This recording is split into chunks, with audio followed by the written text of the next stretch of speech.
Kelas 8. Kita membahas pasal-pasal. Yang pertama yaitu kelas 9 nih. Aduh. Masih pada ingat atau kelas 9 baru Ya, kita di sini akan berbicara tentang Pancasila lagi. Jadi kita dari kelas 7 ke kelas 8 itu ngomongin Pancasila, undang-undang, norma. Ya. Mungkin lebih ini ya, makna. Coba kalian sebutkan makna dari yang namanya sila pertama. Sila pertama yang berbunyi ketuhanan yang Maha Esa memiliki makna yang berkaitan erat dengan sikap mematuhi ajaran agama dan kepercayaan yang kita anut. Tuh, apalagi yang sila kedua? Sila kedua yang berbunyi kemanusiaan yang adil dan beradab mengajarkan nilai dalam kehidupan untuk bersikap adil dan beradab. Terus, lagi sila yang ketiga? Sila ketiga yang berbunyi persatuan Indonesia menunjukkan bahwa Indonesia dipersatukan karena kesamaan nasib, yaitu pernah dijajah oleh negara-negara lain pada masa lalu. Ya, yang keempat? Sila keempat yang berbunyi kerakyatan yang dipimpin oleh hikmat kebijaksanaan dalam permusyawaratan atau perwakilan. Berdasarkan sila keempat, setiap warga negara memiliki kedudukan hak dan kewajiban yang sama. Ya. Yang kelima?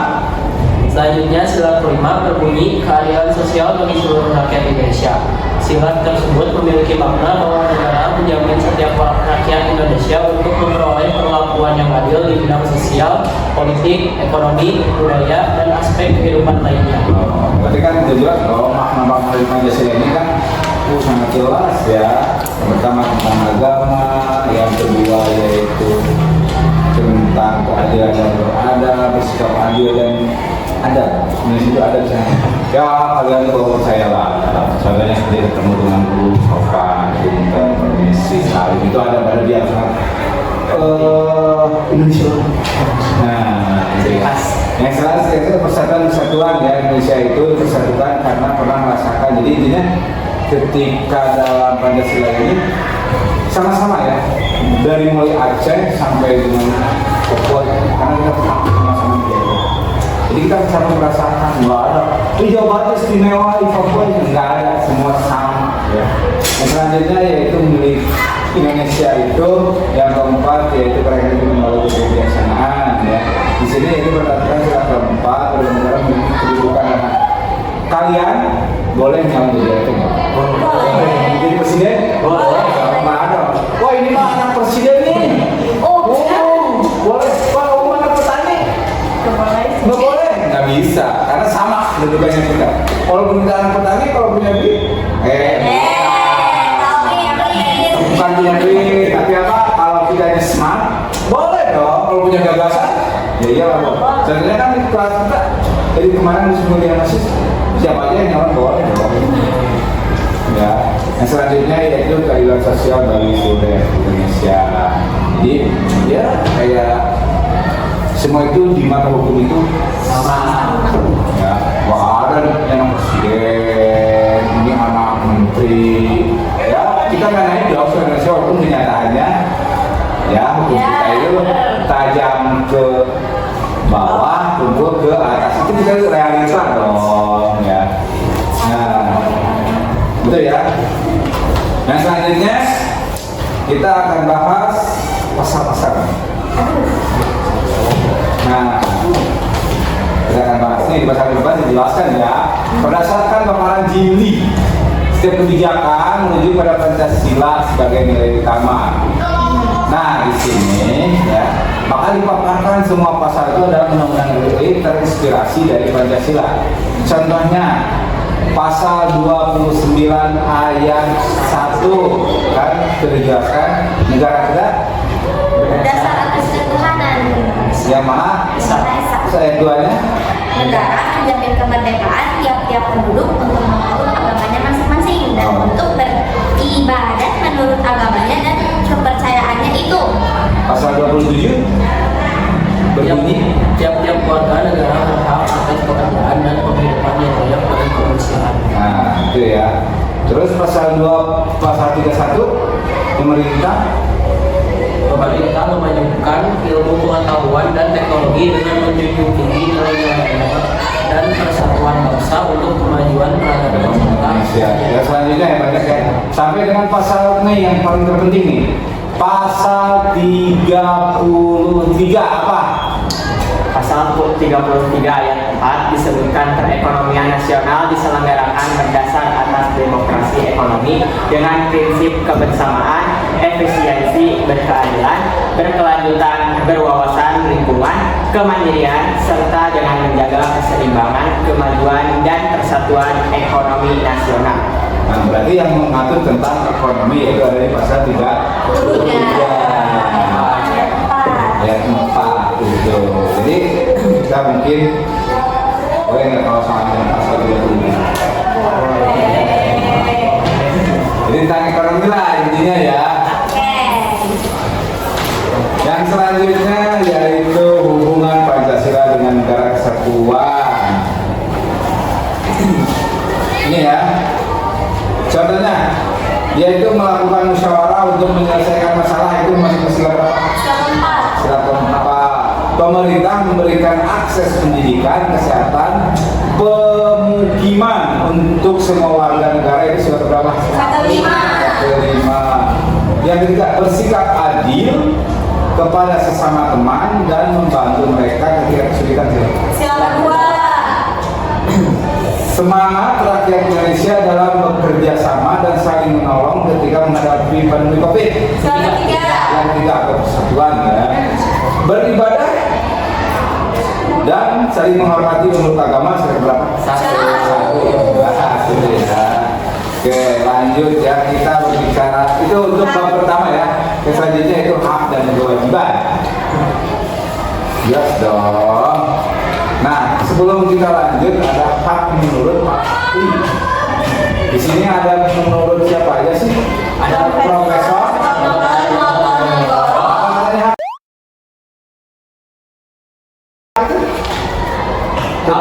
Kekuasaan untuk menerima atau melakukan sesuatu yang semestinya diterima atau dilakukan oleh pihak tertentu dan tidak dapat dilakukan oleh pihak lain manapun juga yang pada prinsipnya dapat dituntut secara paksa olehnya. Nah, itu ya. Yang selanjutnya Kristin instansi siapa lagi tuh?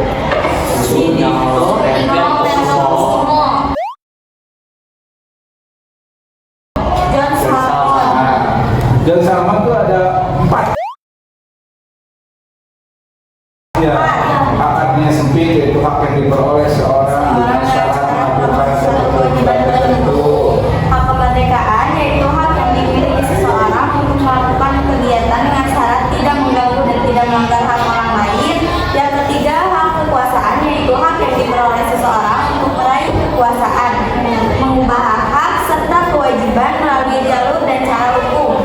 Yang keempat, hak kekebalan atau imunitas yaitu hak yang dimiliki seseorang untuk bebas dari kekuasaan hukum orang lain. Nah, kalau misalkan di bawah kasih lihat, ini dia mesti dibikin soalnya mas.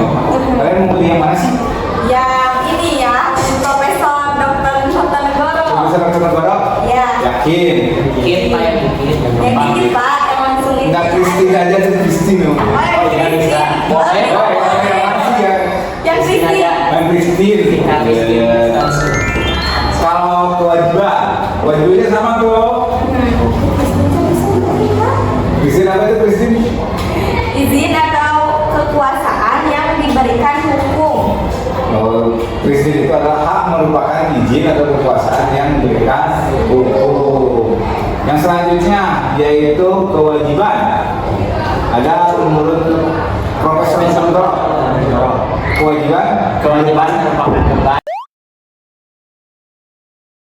untuk memberikan sesuatu yang semestinya diberikan oleh pihak tertentu, tidak dapat diwakili oleh pihak lain maupun karena ada prinsipnya dapat dituntut secara paksa oleh pihak berkepentingan. Kewajiban adalah sesuatu yang harus dilakukan. Nah, ada lagi yang Yasmin, ya, kewajiban. Yasin ya. John Salman lagi itu ya. Kalau ini dibikin soal yang mana sih? Nonton Goro aja ya, nonton Goroan. Nonton Goro. Nah, kita kan udah belajar dari para ahli, dari mulai beberapa ahli lah. Di antaranya Kristin, nonton Goro, John Salman. Yang selanjutnya kita membahas kita nih sebagai sekolah kalian itu di sekolah itu mempunyai hak dan kewajiban. Yang pertama yaitu hak dan kewajiban di lingkungan sekolah. Untuk hak dulu kalian apa? Haknya yang Mendapat pertama suasana belajar yang tenang. Nah, terus Menggunakan atau mendapatkan fasilitas sekolah yang baik. Terus? Dari Mendapatkan bantuan beasiswa bagi yang membutuhkan. terus bebas mengikuti organisasi atau ekstrakurikuler di sekolah. satu lagi nih, Mas, Diperbolehkan meminjam buku di perpustakaan. nah itu ya.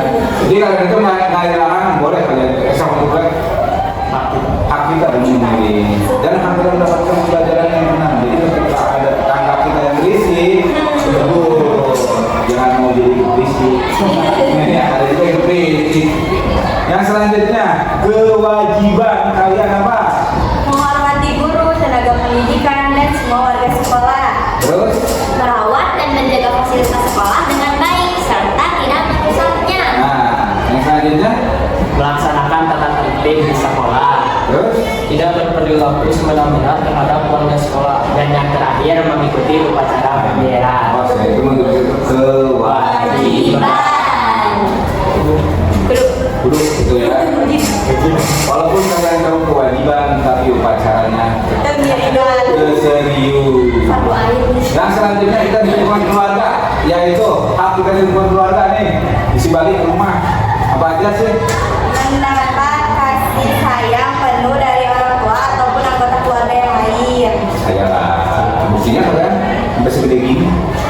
Ya, dipenuhi Iya ya, kasih sayang dong.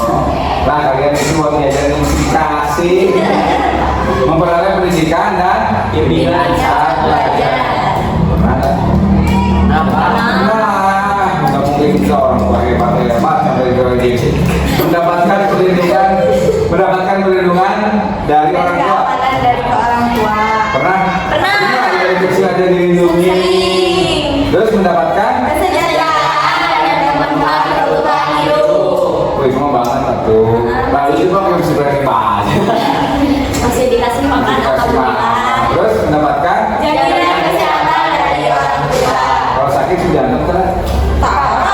Berarti daripada BPJS, dibandingkan orang tua tuh. Yang selanjutnya kewajiban ini jarang-jarang terjadi. Satu. Menghormati semua anggota keluarga terutama kedua orang tua. Nah, tadi seperti takut. Akulah adiknya.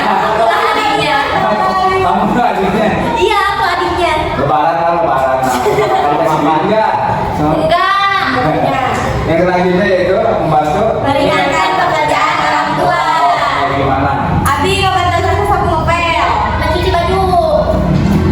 Masih dulu. Balik tangan. Cuci piring. Enggak, saya. Minimal. Pulang ke rumah itu kalau laki-laki ya tapi sama sih. Ya minimal lah. Jangan jadi pulang rajin. Minimal buka baju yang kotor disimpan di mesin. Cuci. Sepatu jatuh, tendang sepatu ya minimal. Yang selanjutnya yaitu mematuhi Peraturan yang telah disepakati bersama. ada kesepakatan main HP sampai jam berapa? Bebas. Nggak sih, Mas? Dong. Tapi jangan keterlaluan sering kalau misalkan. Dulu main HP kalau Berhentinya berhenti. asal nggak percaya. Yang selanjutnya yaitu menjaga nama baik. Keluarga dan perilaku baik dan santun. Nah, ya kita jangan terlibat dengan yang namanya narkoba, penjualan bebas, sama ribut-ribut itu nggak boleh lah. Yang selanjutnya Selalu berkata jujur kepada orang tua. saya sih, saya sedikit. Yang selanjutnya yaitu di lingkungan masyarakat apa aja? Mendapatkan persamaan kedudukan dan kepastian di mata hukum dan pemerintah. Jelas terus. Terus dapat mengeluarkan pendapat. Nah terus Beragama dan beribadah. terus Membela negara. Contohnya menjunjung tinggi hukum yang berlaku di Indonesia dan norma di lingkungan masyarakat, menjaga kelestarian dan keamanan lingkungan sekitar, menjaga kebersihan lingkungan sekitar. Itu adalah contoh dari kewajiban. nah betul. Ya. Udah itu kewajiban yang selanjutnya. kita akan berbicara tentang hak warga negara itu terdapat di beberapa pasal. Ada Yang 8 pertama, pasal. yang pertama pasal 27. 27 ayat 2 yang berbunyi tiap-tiap warga negara berhak atas pekerjaan dan penghidupan yang layak bagi kemanusiaan.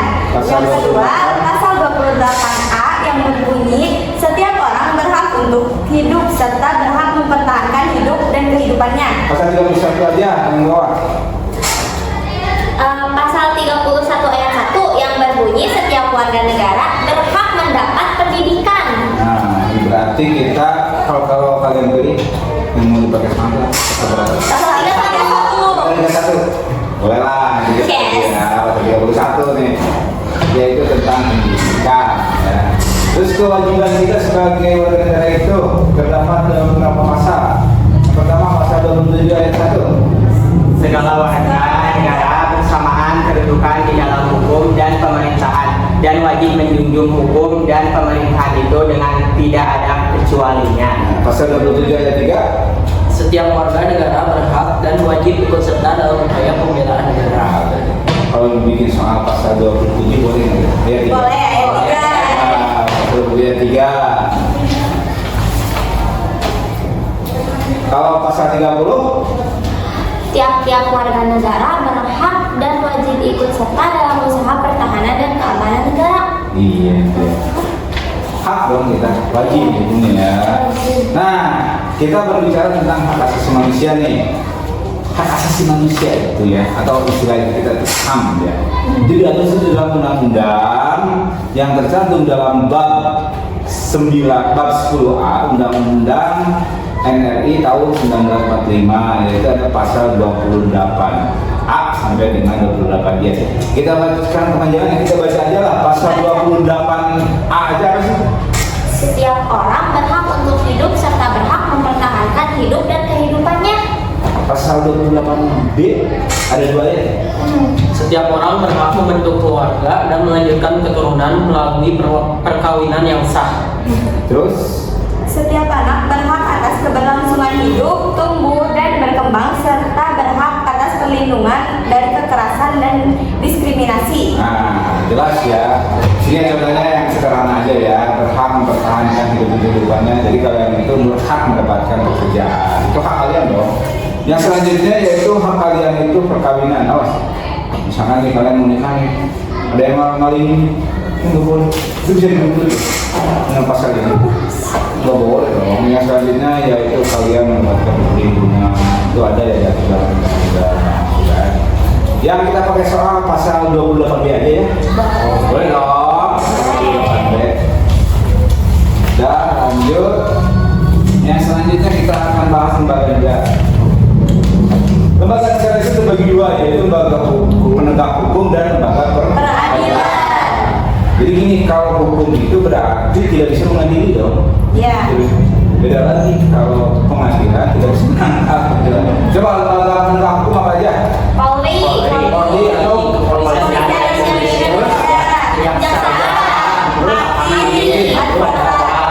terus kalau peradilan? Peradilan umum, peradilan agama, peradilan militer, peradilan tata usaha negara.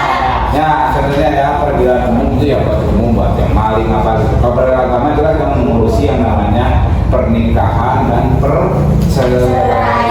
Kalau peradilan militer yang menghukum, misalkan kalau ada seorang militer yang melanggar. Yang selanjutnya yaitu tata usaha negara ya, di sini tentang sedikit korupsi. Lanjut. Kemerdekaan berpendapat. Nah, mereka berpendapat. Kita ada yang namanya jaminan pendapat. Kewajiban warga negara terdapat pada ini ya. Jaminan kemerdekaan pendapat itu terdapat dalam instrumen nasional di Indonesia dalam undang-undang pasal 28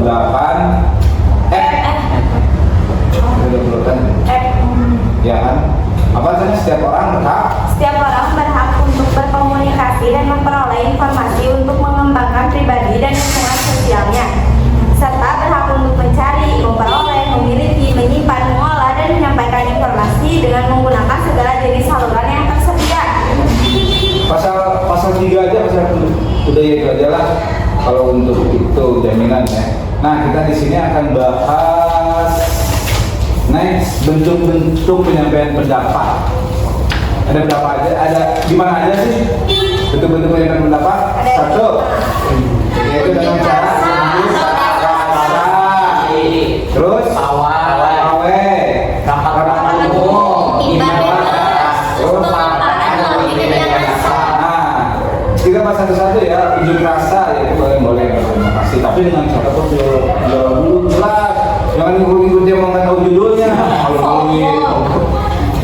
Nah, yang selanjutnya yaitu pawai. Contohnya ya seperti acara komisi pasca atau kita nih pawai itu jadi Agustusan tuh ya, rapat umum ya, rapat umum ya istilahnya rapat terbuka lah. Yang selanjutnya yaitu mimbar bebas kayak seperti pidato gitu. Nah, selanjutnya itu pendapat melalui media massa gitu. Media massa kan banyak kan sekarang melalui apalagi dia digital. Nih ada contoh sekarang kan di era digital, ya udah berteknologi ya. Kalian menurut kalian itu bagaimana kalau ada seseorang yang mengedit? Contohnya Bahil lah, ya Pak Bahil itu dibikin apa videonya? Menurut kalian itu melanggar nggak?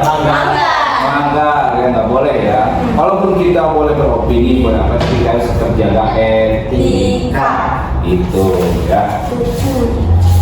Yang selanjutnya, tempat-tempat di mana aja sih yang tidak boleh kalian berdemo? Di lingkungan istana kepresidenan, tempat ibadah, instansi pendidikan, rumah sakit, pelabuhan udara atau laut, stasiun kereta api, terminal angkutan udara, dan objek-objek vital. Terus apa lagi? Pada hari besar nasional. Apa lagi? Pada malam hari. Pada malam hari itu ya, yang nggak boleh kalian untuk dipakai demo.